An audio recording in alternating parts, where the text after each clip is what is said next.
کہہ دو کہ اللہ نے سچ فرما دیا، پس دین ابراہیم کی پیروی کرو جو سب سے بے تعلق ہو کر ایک اللہ کے ہو رہے تھے اور مشرکوں میں سے نہ تھے۔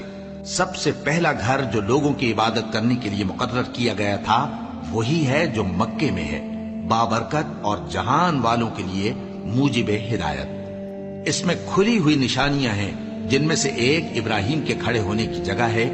جو شخص اس مبارک گھر میں داخل ہوا اس نے امن پا لیا، اور لوگوں پر اللہ کا حق یعنی فرض ہے کہ جو اس گھر تک جانے کا مقدور رکھے وہ اس کا حج کرے، اور جو اس حکم کی تعمیل نہ کرے گا تو اللہ بھی اہل عالم سے بے نیاز ہے۔ کہو کہ اے اہل کتاب، تم اللہ کی آیتوں سے کیوں کفر کرتے ہو جبکہ اللہ تمہارے سب اعمال سے باخبر ہے؟ کہو کہ اے اہل کتاب، تم مومنوں کو اللہ کے رستے سے کیوں روکتے ہو، اور باوجود کہ تم اس سے واقف ہو اس میں کجی نکالتے ہو، اور اللہ تمہارے کرتوتوں سے بے خبر نہیں؟